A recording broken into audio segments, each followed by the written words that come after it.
آج لوگ ہم سے کہہ رہے تھے کہ جب بغداد میں بامبنگ ہو رہی تھی تو غوث پاک کیا کر رہے تھے؟ میں نے ان سے پوچھا کہ جب 360 بت گھر میں جا رہے تھے اللہ کیا کر رہا تھا؟ گھر تو اسی کا ہے. اللہ ایک بت، دو بت، 100 بت، 200، 300، 360 آنے دے. 360 بم گرنے دیا جائے بغداد میں تو یہ غوث اعظم کی حکمت نہیں ہے؟ ناظرین اور سامعین، آپ نے یہ گفتگو سنی ابھی، کتنی باغیانہ، مشرکانہ، کافرانہ، ملحدانہ گفتگو ہے. باغیانہ، مشرکانہ، کافرانہ، ملحدانہ گفتگو ہے. اگر بغداد میں بمباری کے وقت تم سوال کرتے ہو کہ غوث اعظم کیا کر رہے تھے، اگر کوئی ایسا کہتا ہے تو جواب ان کا یہ ہے کہ پھر بتاؤ، خانہ کعبہ میں 360 بت تھے، اللہ کیا کر رہا تھا؟ میں ایک جواب دینا چاہ رہا تھا لیکن آگے وہ دوں گا، ترتیب سے میں جواب دے رہا ہوں. اس کا پہلا جواب، قرآن پاک میں اللہ تعالیٰ نے ارشاد فرمایا، لا یسأل عما یفعل وهم یسألون، لا یسأل عما یفعل وهم یسألون، کہ اللہ تعالیٰ جو کرتا ہے اس کے بارے میں اس سے سوال نہیں کیا جا سکتا. یہ قانون شریعت ہے، یہ قرآن پاک کا قانون ہے کہ اللہ تبارک و تعالیٰ کے بارے میں جو کچھ وہ کرتا ہے اس کے افعال کے بارے میں کوئی سوال نہیں کیا جا سکتا. وہم یسألون، اور ان لوگوں سے پوچھا جائے گا. یعنی اللہ جو کرتا ہے اس پر تو سوال نہیں ہو سکتا، اللہ کے بارے میں کوئی اعتراض نہیں کیا جا سکتا. کیوں؟ کیونکہ اللہ عادل ہے، اللہ حکیم ہے. انسان بھی اسی طرح عادل اور حکیم نہیں ہے. ہاں، مخلوق سے پوچھا جائے گا اور اللہ تعالیٰ خود پوچھے گا کہ کس نے کیا کیا، کیا نہیں کیا، کیوں نہیں کیا. تو یہ ایک جواب ہے. دوسرا جواب یہ ہے کہ اللہ تعالیٰ خالق ہے، بندہ خالق نہیں ہے. اللہ مالک ہے، بندہ مالک نہیں ہے. اللہ مدبر ہے، بندہ مدبر نہیں ہے. پھر اللہ اپنی خلق میں، اپنی ملکیت میں، اپنی تدبیر میں، اپنے امر میں، اپنے افعال میں، اپنی مشیت میں، تمام چیزوں میں حکیم ہے، حکمت والا ہے. اور یہ حکمت کسی بندے کے پاس نہیں. اللہ حکیم ہے، اس کا 3 مفہوم ہے. پہلا مفہوم یہ ہے کہ اللہ کی ذات اپنے مخلوق کے لیے حاکم کی حیثیت رکھتی ہے. اللہ تعالیٰ کے چاہے کونی معاملے ہوں، کونی فیصلے ہوں، چاہے تقدیر والے فیصلے ہوں، کوئی بھی مخلوق اس سے اختلاف نہیں رکھ سکتی ہے. شرعی طور پر بھی اللہ ہی حاکم ہے، شریعت کے سارے فیصلے اللہ کی طرف سے ہیں، جتنے بھی احکامات ہیں اللہ ہی جاری کرتا ہے. اللہ تعالیٰ نے ارشاد فرمایا، ان الحکم الا للہ یقص الحق وهو خیر الفاصلین. یعنی جس طرح اس نے شریعت کے احکام نازل فرمائے، اسی طرح جزا اور سزا کے احکام جاری فرمائے گا اور اپنی حکمت کے مطابق انعام دے گا، سزا دے گا. اس نے حق کیا ہے یہ بتا دیا، بیان کر دیا تھا، اس لیے اس کے حکم پر اعتراض باطل ہے. دنیا ہو یا آخرت، ہر جگہ وہی بہتر فیصلے کرنے والا ہے. ایسے ہی قرآن پاک میں اللہ تبارک و تعالیٰ نے فرمایا، واللہ یحکم لا معقب لحکمہ وہو سریع الحساب. یعنی اللہ تعالیٰ شریعت کے احکامات دیتا ہے، اسی نے تقدیر جاری فرمائی ہے، وہی جزا اور سزا کے فیصلے کرے گا. کسی چیز میں کوئی بھی خلل نہیں ہے اللہ کے، اس لیے اس کے کسی بھی امر، کسی بھی حکم کے بارے میں کوئی اعتراض نہیں کیا جا سکتا، کوئی عیب جوئی نہیں کی جا سکتی، کوئی سوال نہیں کیا جا سکتا. ایسے ہی اللہ تعالیٰ نے فرمایا، اتبع ما یوحی الیک واصبر حتی یحکم اللہ وہو خیر الحاکمین، کہ جو بھی آپ کو بتایا جا رہا ہے اس پر عمل کیجئے اور اس راستے میں جو دشواری آئے اس پر صبر کیجئے حتیٰ کہ وہ دن آ جائے جب اللہ فیصلہ فرما دے کہ کون سچا ہے اور کون جھوٹا ہے. اسی کا فیصلہ سب سے بہتر عدل و انصاف سے بھرپور ہے. یہ جو ہے حکیم کا ایک مفہوم میں نے بتایا کہ اللہ حاکم ہے. اب سوال یہ ہے کہ کیا کوئی اور ہے اللہ کے علاوہ جس کے عمل اور جس کے فیصلے سے قطعی طور پہ اختلاف نہیں کیا جا سکتا؟ کوئی ہے جس کے کسی بھی عمل میں کوئی خلل نہ ہو؟ کوئی ہے جو اللہ کی طرح فیصلے کر سکتا ہے؟ کوئی ہے جو اللہ کی طرح احکام جاری کر سکتا ہے؟ اگر نہیں ہے تو پھر یہ موازنہ آپ کیوں کر رہے ہیں؟ یہ موازنہ بنتا ہی نہیں ہے. یہ موازنہ دو برابر کے لوگوں میں بنتا ہے، یہ موازنہ اللہ تبارک و تعالی سے نہیں بنتا. دوسرا حکیم کا معنی ہے، حکمت والا ہونے کا معنی ہے کہ وہ محکم ہے. یعنی اللہ تعالی نے تمام مخلوقات کی بناوٹ میں، پیدائش میں بڑی پختگی رکھی ہے، ہر چیز کو متوازن رکھا ہے، ہر چیز کی سیٹنگ بڑی ڈھنگ سے ہے. اللہ نے ارشاد فرمایا کہ سنع اللہ الذی اتقن کل شیء انہ خبیر بما تفعلون. مفہوم یہ ہے کہ جو کچھ ہے اللہ کی کاریگری، اس کی بناوٹ اور اس ذات گرامی کی ہر کاریگری اور ہر بناوٹ محکم ہے. یعنی جو کچھ ہے سب اللہ کی کاریگری ہے، جو کچھ ہے سب اللہ کی بناوٹ ہے، اور اس ذات گرامی کی، اللہ کی ہر کاریگری اور ہر بناوٹ محکم ہے، پختہ ہے. یہ کاریگری چونکہ اس کے علم پر بھی دلالت کرتی ہے، علم کا بھی اس سے پتہ لگتا ہے، اس لیے جان رکھو جو کچھ تم کرتے ہو اللہ ہر چیز کی خوب خبر رکھتا ہے. ارشاد فرمایا الذی احسن کل شیء خلقہ. اللہ نے ہر چیز کو پیدا کیا ہے اور بڑے اچھے ڈھنگ سے پیدا کیا ہے، اور ویسا پیدا کیا ہے جیسا مناسب تھا. اور ارشاد فرمایا وخلق کل شیء فقدرہ تقدیرا، کہ ساری کائنات اللہ ہی نے پیدا فرمائی، کوئی چیز ایسی نہیں ہے جسے اس نے پیدا نہ کیا ہو. عالم بالا ہو یا عالم دنیا ہو، حیوانات ہوں، نباتات ہوں، جمادات ہوں، سب کو اللہ نے پیدا فرمایا، اور اس طرح پیدا فرمایا کہ ہر چیز مناسب حال ہو، جسے جیسا ہونا چاہیے ویسا ہی ہے، اس کی حکمت کے موافق ہے، کوئی خلل نہیں ہے. یہ دوسرا مفہوم. اب سوال یہ ہے کہ کیا اللہ کے علاوہ دوسرا کچھ بھی پیدا کر سکتا؟ کیا جس غوث اعظم سے تم موازنہ اللہ کا کر رہے ہو، کیا وہ کچھ پیدا کر سکتے؟ کیا اللہ کی عطا سے لوگ جو چیزیں بناتے ہیں وہ قطعی محکم ہیں، پختہ ہیں، بالکل پرفیکٹ ہیں؟ کیا ان میں وہ توازن اور وہ تقدیر، وہ پختگی موجود ہے جو اللہ کی تخلیق میں ہے، اللہ کی تقدیر میں ہے، اللہ کی تدبیر میں ہے؟ نہیں ہے. پھر یہ موازنہ کیوں؟ حکیم کا تیسرا مفہوم، اس کے بعد دوسرا جواب آئے گا. حکیم کا تیسرا مفہوم ہے اللہ حکمت والا ہے.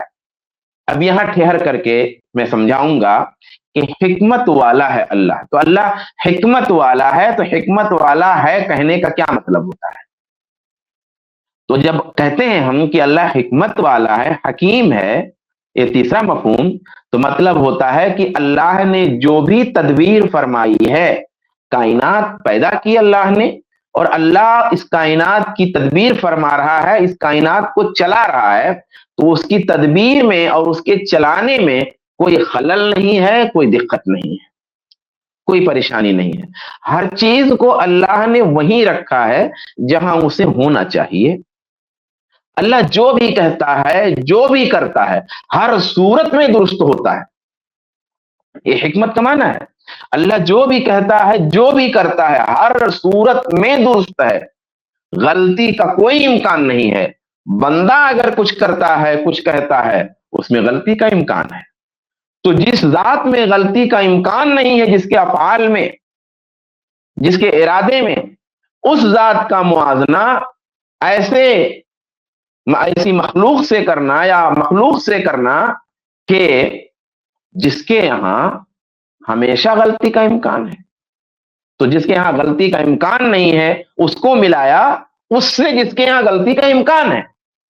اللہ تبارک و تعالیٰ نے فرمایا ان تعذبہم فإنہم عبادک وإن تغفر لهم فإنک انت العزیز الحکیم، کہ اے پروردگار اگر تو نے انہیں عذاب دیا تو وہ تیرے بندے ہیں، اور اگر تو نے انہیں بخش دیا تو یقیناً تو غالب حکمت والا ہے. اب یہاں حکمت والا کہنے کا کیا مطلب ہے؟ یعنی اے اللہ اگر تو انہیں عذاب دے تو بھی اعتراض نہیں ہو سکتا، تو اگر ان کو عذاب دے تو بھی اعتراض نہیں ہو سکتا، کیونکہ تیرا کوئی کام غلط نہیں ہو سکتا. کوئی مصلحت ہوگی، کوئی حکمت ہوگی جو ہم جانتے نہیں، تیرا کام غلط نہیں ہو سکتا. اور اگر تو انہیں معاف کر دیتا ہے تو بھی درست ہے، کیونکہ تیرا کوئی کام غلط نہیں ہو سکتا۔ تو اے پروردگار تو عذاب دے تو بھی درست ہے، اور تو عذاب نہ دے کر کے معاف کر دے تو بھی درست ہے، تو حکیم ہے۔ دونوں صورتوں میں ہم تیری حکمت پر یقین رکھتے ہیں۔ کیا اس لیول پہ بندے کو رکھا جائے گا؟ اللہ تعالیٰ نے ارشاد فرمایا وَلَهُنَّ مِثْلُ الَّذِي عَلَيْهِنَّ بِالْمَعْرُوفِ وَلِلرِّجَالِ عَلَيْهِنَّ دَرَجَةٌ وَاللَّهُ عَزِيزٌ حَكِيمٌ، کہ عورتوں کے جیسے ذمہ داریاں ہیں عورتوں کی، اسی طرح عورتوں کے حقوق بھی ہیں معروف کے ساتھ۔ عورتوں کی جس طرح ذمہ داریاں ہیں بتائی گئی ہیں شوہروں کے حوالے سے، اسی طرح شوہروں پر عورتوں کے حقوق بھی ہیں معروف طریقے پر۔ البتہ مردوں کا، شوہروں کا ان پر ایک درجہ ہے، ایک مقام ہے۔ اللہ عزیز ہے، غالب ہے، حکیم ہے، حکمت والا ہے۔ یعنی اللہ تبارک و تعالیٰ نے جو یہ مردوں کو، جو یہ شوہروں کو ایک درجہ دیا ہے، اللہ نے یہ درجہ دینے میں اللہ حکیم ہے، اس کا یہ درجہ دینا غلط نہیں ہو سکتا۔ اور اللہ نے جو خواتین پہ ذمہ داریاں رکھی ہیں، ان ذمہ داریوں کو دینے میں اللہ حکیم ہے، غلط نہیں ہو سکتا۔ اور اللہ تبارک و تعالیٰ نے ان کے جو حقوق دیے ہیں، ان حقوق کو دینے میں بھی اللہ حکیم ہے، غلط نہیں ہو سکتا۔ یہ مطلب اب آپ دیکھیں کہ اللہ تبارک و تعالیٰ کی جو یہ حکمت ہے، اس حکمت کو کس طریقے سے، کیا سوال یہاں پہ یہ ہے کہ کیا اللہ کی طرح غوث اعظم حکیم ہے؟ کیا اللہ کی طرح شک نہیں کیا جا سکتا بندے کے عمل پہ؟ کیا اللہ کی طرح بندے کے عمل پہ اعتماد کیا جائے گا؟ کیا اللہ کا عمل اور بندے کا عمل برابر ہے؟ اس کی مشرکانہ طبیعت نے اپنا خیمہ خود طے کر لیا۔ ذرا سا تھوڑا سا ویڈیو پھر سے چلائیے تو شروع سے، تاکہ نئے سرے سے یہ سوال تازہ ہو جائے ذہنوں میں۔ آج لوگ ہم سے کہہ رہے تھے کہ جب بغداد میں بامبنگ ہو رہی تھی تو غوث پاک کیا کر رہے تھے؟ میں نے ان سے پوچھا کہ جب 360 بت گھر میں جا رہے تھے اللہ کیا کر رہا تھا؟ گھر تو اسی کا ہے۔ بس دو جواب میں نے دیا۔ پہلا جواب دیا قرآن میں ہے اللہ کے بارے میں سوال نہیں ہو سکتا۔ دوسرا جواب میں نے دیا اللہ حکیم ہے۔ حکیم کے 3 معنی ہیں، اور تینوں معنی کے لحاظ سے بندے کے فعل کو اس طرح حکمت پر مبنی قرار نہیں دے سکتے جس طرح اللہ کے افعال کو حکمت پر مبنی قرار دیا جائے گا۔ یہ 2 جواب۔ تیسرا جواب کہ اس بندے کی مشرکانہ طبیعت نے اپنا خیمہ، اپنا حلقہ خود طے کر لیا کہ یہ خیمہ شرک میں رہتا ہے، یہ شرک کے دھڑے میں ہے، اور اس نے ہمارا خیمہ طے کر دیا کہ ہم اللہ والے ہیں، یہ غیر اللہ والا ہے، یہ غیر اللہ والا ہے، ہم اللہ والے ہیں۔ اللہ کے بارے میں اس نے سوال اللہ والوں سے کیا ہے کہ اللہ کیا کر رہا تھا، اس کا جواب اللہ والے دیں گے۔ اور اس نے غیر اللہ کی وکالت کی، اللہ کے در کو چھوڑ کر کے اس نے دوسرے در کی وکالت کی ہے، توحید کے مسئلے میں، شرک کے مسئلے میں۔ تو اس نے اللہ والوں سے جواب مانگا، اہل حدیثوں سے جواب مانگا ہے، اہل توحید سے جواب مانگا ہے۔ الحمدللہ ثم الحمدللہ، اس مشرکانہ طبیعت والے بندے کے سوال نے یہ طے کر دیا کہ یہ کس خیمے کا ہے اور ہم کس خیمے کے ہیں، یہ غیر اللہ کے خیمے کا ہے، ہم اللہ کے خیمے کے ہیں۔ ایسا جواب اس نے دیا ہے، جس نے بھی سوال کیا وہ سوال غلط کی صحیح، جو جواب اس نے دیا ہے یہ جواب ایسا ہے کہ مشرکین مکہ کو بھی اتنا گندا جواب نہیں سوجا تھا جو اس ہندوستانی قبر پجے کو سوجا ہے۔ اللہ تعالیٰ نے ارشاد فرمایا وَلَا تَدْعُ مِن دُونِ اللَّهِ مَا لَا يَنْفَعُكَ وَلَا يَضُرُّكَ، کہ اللہ کے علاوہ مت پکاریے اسے جو آپ کو نفع نہ پہنچا سکے، نقصان نہ پہنچا سکے۔ فَإِن فَعَلْتَ فَإِنَّكَ إِذًا مِنَ الظَّالِمِينَ، اگر آپ نے ایسا کیا تو آپ ظالموں میں سے ہو جائیں گے۔ مشرکین پہ اس طرح کی تنقید کی گئی، اس طرح کی جتنی بھی تنقید مشرکین پہ کی گئی، مشرکین مکہ پر، انہوں نے اس کا جواب عقیدہ شفاعت سے دیا۔ انہوں نے یہ کہا ہم اللہ کو خالق مانتے، ہم اللہ کو مالک مانتے، اللہ کو مدبر مانتے، اللہ کو روزی رساں مانتے، اللہ کو ہم سب کچھ مانتے، ہم ان بتوں کی عبادت اس لیے کرتے ہیں کہ یہ اللہ کے قریبی ہیں یا اللہ کے ہماری بات بنا دیں گے۔ انہوں نے اس طرح کا جواب ہرگز نہیں دیا. انہوں نے جو جواب دیا وہ عقیدہ شفاعت سے دیا. انہوں نے یہ نہیں دیا کہ اگر ہمارے معبود نفع نقصان نہیں پہنچاتے تو تم پر بھی فلاں فلاں مصیبت آئی, تمہارے اللہ نے تم کو کہاں بچایا. اس طرح کی بات مشرکین نے بھی نہیں کہی. فلا حول ولا قوت الا باللہ. چوتھا جواب, سوال یہ ہے کہ کیا علم اور قدرت کے باوجود کسی منکر کو برداشت کرنا کسی مکلف کے لیے جائز ہے؟ بھئی یہ بات طے کی جائے کہ غوث اعظم کے پاس علم ہے کہ نہیں.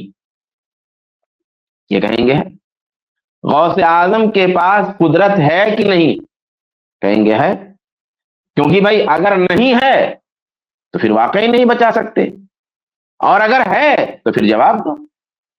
تو کہو پہلے بتاؤ کہ علم و قدرت ہے کہ نہیں. تو اگر علم ہے غوث اعظم کے پاس اور قدرت بھی ہے اور مرنے کے بعد وہ قوت اور تیز ہو جاتی ہے, علم کی بھی اور قدرت کی بھی, اور مرنے کے بعد تمہارے بقول ان کا فیض اور بڑھ جاتا ہے, تو سوال یہ ہے کہ اگر کسی کے پاس علم ہے اور قدرت ہے اور مکلف بھی ہے, یعنی مخلوق ہے, انسان اور جنوں میں سے, انسان اور جنات مکلف میں سے ہیں, تو کیا کسی منکر کو برداشت کرنا جائز ہے؟ آپ جانتے ہو یہ منکر ہو رہا ہے, آپ کو قدرت بھی ہو اس منکر سے روکنے کی, اس کے باوجود آپ منکر سے نہ روکیں اور آپ کہیں یہ غوث پاک کی حکمت ہے, یہ فلاں پیر کی حکمت ہے, یہ فلاں عالم کی حکمت ہے. کیا ایسا جائز ہے؟ ہرگز نہیں, ہرگز نہیں جائز ہے. من رأى منکم منکرا فلیغیرہ بیدہ, جس نے کوئی منکر دیکھا اپنے ہاتھ سے اسے روکے. فإن لم يستطع فبلسانہ, اگر طاقت نہیں رکھتا تو اپنی زبان سے. فإن لم يستطع فبقلبہ, اور اگر طاقت نہیں رکھتا تو اپنے دل سے. وذلک ضعف الایمان, اور یہ ایمان کا سب سے کم تر درجہ ہے. منکر کا روکنا فرض ہے, واجب ہے, فرض کفایہ ہے. اب سوال یہ ہے کہ علم ہے, قدرت ہے, مکلفین میں سے ہیں, منکر ہو رہا ہے, پھر بھی آپ نہیں روک رہے ہیں, تو کیا یہ جائز ہے کہ ناجائز ہے؟ علم حاصل ہے, قدرت حاصل ہے, مسلمانوں پر مصیبت آنے پر کچھ نہیں کرتے ہیں, تو یہ کیوں کر جائز ہوگا؟ کیونکہ مکلف کے لیے حکمت یہ ہے ظلم کو روکے. اللہ کے لیے حکمت ہو سکتی ہے کہ کسی مصلحت کے سبب ظالم کو ڈھیل دے دے. اللہ کے لیے مصلحت یہ حکمت ہو سکتی ہے کہ مظلوم کی مدد نہ کرے آزمانے کے لیے, یا اللہ کے یہاں یہ حکمت ہو سکتی ہے کہ کسی ظالم کو مسلط کر دے. لیکن بندے کی حکمت یہ ہے کہ جس معیار کی طاقت ہے اس کے پاس, اس معیار پر منکر کو روکے, لوگوں کی مصیبت میں مدد کرے. اللہ کی حکمت الگ ہے, بندے کی حکمت کو اس پہ قیاس نہیں کیا جا سکتا. بندے کے لیے حکمت یہی ہے کہ وہ منکر سے روکے, ظالم کو روکے, مظلوم کی مدد کرے. اللہ تبارک و تعالیٰ کی حکمت یہ ہو سکتی ہے کہ اللہ مظلوم کی مدد نہ کرے ظاہری طور پہ, اللہ بلکہ کوئی ظالم آ کر کے کسی پر مسلط کر دے. اللہ تبارک و تعالیٰ, اللہ ظالم کو ڈھیل دے دے کسی لیے, کسی وجہ سے, لیکن مظلوم کے مکلف کے لیے, مخلوق کے لیے ایسا جائز نہیں ہے. اس کی حکمت یہ ہے کہ وہ منکر کو روکے, وہ ظلم کو روکے. اب یہ ہاشمی صاحب جو ہے یا ان کے جو فالوور ہیں یہ جواب دیں. صورتحال یہ ہے کہ آپ کے بقول غوث اعظم کے پاس علم ہے, قدرت ہے, مکلفین میں سے بھی ہیں, پھر کیا مصیبت کا ازالہ ان پر واجب نہیں؟ بطور خاص ایسی مصیبت بمباری ہو رہی ہے, لوگ مجبور ہیں, اس کو روکنے سے عاجز ہیں, اسے زائل نہیں کر سکتے. کیا ایسی صورت میں ان پہ واجب نہیں ہے کہ اس کو روکیں جب علم بھی ہے, قدرت بھی ہے؟ المسلم اخو المسلم لا یظلمہ ولا یسلمہ, مسلمان کا بھائی ہے, مسلمان پر ظلم نہیں کرتا اور اسے ظالم کے حوالے نہیں کرتا. یہ حکمت ہے مخلوق کی, مسلمان کی, مکلف کی. وتعاونوا علی البر والتقوی ولا تعاونوا علی الاثم والعدوان, تقوی پر اور خیر پر مدد کرو, یہ واجب ہے, اور گناہ پر اور سرکشی پر مدد نہ کرو. قاعدہ ہے فقہ کا الضرر یزال, کہ نقصان اگر کچھ ہے تو اس کو دور کیا جائے گا. یہ فرض عینی بھی ہو سکتا ہے, فرض کفایہ بھی ہو سکتا ہے نقصان کو دور کرنا. آخری جواب کی طرف چلتے ہیں، مختصر سا رہ گیا ہے۔ اور آج لوگ ہم سے کہہ رہے تھے کہ جب بغداد میں بامبنگ ہو رہی تھی تو غوث پاک کیا کر رہے تھے؟ میں نے ان سے پوچھا کہ جب 360 بت گھر میں جا رہے تھے اللہ کیا کر رہا تھا؟ گھر تو اسی کا ہے۔ بس اللہ میں نے بتایا کہ اللہ سے سوال نہیں ہو سکتا، اس کے افعال کے بارے میں، بندوں کے افعال کے بارے میں سوال ہوگا۔ میں نے بتایا کہ اللہ حکیم ہے، بندے کو یہ صفت نہیں دی جا سکتی جس معنی میں حکیم اللہ تبارک و تعالی ہے۔ اور تیسرا جواب میں نے یہ عرض کیا، اللہ تبارک و تعالی علم رکھتا ہے، قدرت رکھتا ہے، خلق کا مالک ہے، تدبیر کا مالک ہے، لیکن سوال یہاں یہ ہے کہ کیا بندے کے پاس اگر اللہ نے علم دیا ہے، بندے کو اللہ نے قدرت دیا ہے، تو علم اور قدرت رکھنے کے باوجود کیا بندے کے لیے یہ جائز ہے کہ کوئی ظلم دیکھے، کوئی مصیبت دیکھے اور روکنے کی طاقت ہو، ازالہ کرنے کی طاقت ہو، پھر بھی نہ کرے؟ اصول یہ کہتا ہے کہ بندے کی حکمت یہ ہے کہ علم اور قدرت اگر ہے تو ازالہ کرے، اللہ کی حکمت یہ ہے کرے نہ کرے، کرے تو بھی اللہ کی حکمت ہے، نہ کرے تو بھی اللہ کی حکمت ہے، لیکن بندے کے لیے حکمت ہے ازالہ کرنا۔ اور ایک جواب اور میں نے دیا تھا کہ یہ جواب تو مشرکین مکہ نے بھی نہیں دیا تھا جو جواب اس نے دیا ہے۔ اور آخری جواب سیرت رسول کی روشنی میں، مکہ میں مسلمان پریشانی میں تھے، رسول گرامی نے کیا ان حالات میں خاتمے کی کوشش نہیں کی؟ مدینہ میں جب بدر کے حالات پیدا ہوئے تو کیا رسول اللہ نے مقابلہ نہیں کیا؟ بدر کا بدلہ لینے کے لیے جب لوگ میدان احد میں آئے تو کیا رسول اللہ خاموش رہے؟ غیظ و غضب کے عالم میں جب سارا عرب ٹوٹ پڑا اور مدینہ کو لوٹ لینے کے در پہ ہو گیا، جنگ احزاب ٹھہر گئی، تو کیا رسول اللہ ٹھہرے رہے، خاموش رہے یا مقابلہ کیا؟ الغرض کون سی وہ گھڑی تھی جب رسول اللہ کو معلوم ہوا کہ امتی پریشان ہیں، فلاں پریشانی میں ہے، فلاں پریشانی درپیش ہے، اور رسول گرامی نے ازالہ کی کوشش نہیں فرمائی۔ عزیز علیہ ما عنتم حریص علیکم بالمؤمنین رؤوف الرحیم۔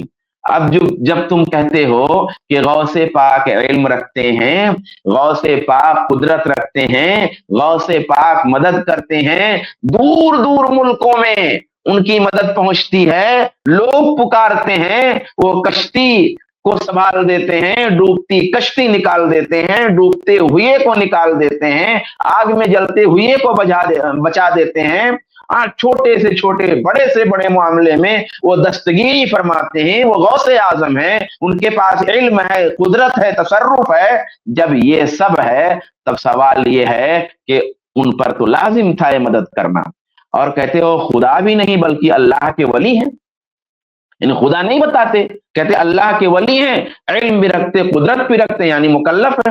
بے خدا تو مکلف نہیں ہے، اللہ تو مکلف نہیں ہے، لیکن جو مخلوق ہے، جو انسان ہے، جس کو اللہ کا ولی کہتے ہو، وہ تو مکلف ہے، تو مکلف بھی ہیں، علم بھی رکھتے ہیں، قدرت بھی رکھتے ہیں، تصرف بھی رکھتے ہیں، پھر یہ کیسے جائز ہوا کہ وہ خاموش رہیں؟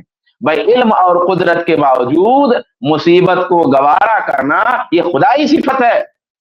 یعنی کوئی جو ہے کسی کو مارے جا رہا ہے، پیٹے جا رہا ہے، قتل کر رہا ہے، گھر جلا رہا ہے، ظلم کر رہا ہے، کچھ بھی ہو رہا ہے، اور اللہ تبارک و تعالی اپنی حکمت کے تحت کچھ نہیں کر رہا ہے، یہ اللہ کی صفت ہے۔ اس صفت کو تم نے بندے پہ لے جا کے چشمہ کر دیا، گویا تم شیخ عبد القادر جیلانی کو خدا مانتے ہو، کہ جس طریقے سے اللہ کی حکمت کا مسئلہ یہ ہوتا ہے کہ وہ ایک ظالم کو ڈھیل دیتا ہے، اس کی حکمت کے تحت کسی ظالم کو مسلط کر دیتا ہے، آزمائش کے تحت بندے کو پریشان رکھتا ہے، اور وہ اس کی کچھ مصلحت ہوتی ہے، آخرت میں اسے صلہ دینا ہوتا ہے، یا دنیا میں اسے ٹھیک کرنا ہوتا ہے، یا کوئی سزا ہی دینا ہوتا ہے، یہ اللہ کی حکمت ہوتی ہے، یہ اللہ کی مصلحت ہوتی ہے، یہ اللہ کی صفت ہے، بندے کی یہ صفت نہیں ہے کہ علم ہونے کے باوجود، قدرت ہونے کے باوجود مصیبتیں آئے، پریشانیاں آئیں، ظلم ہو، بم گرایا جائے، تحس نحس کیا جائے، لوگوں کو برباد کیا جائے، اور تم کہتے ہو تصرف کی قوت ہے،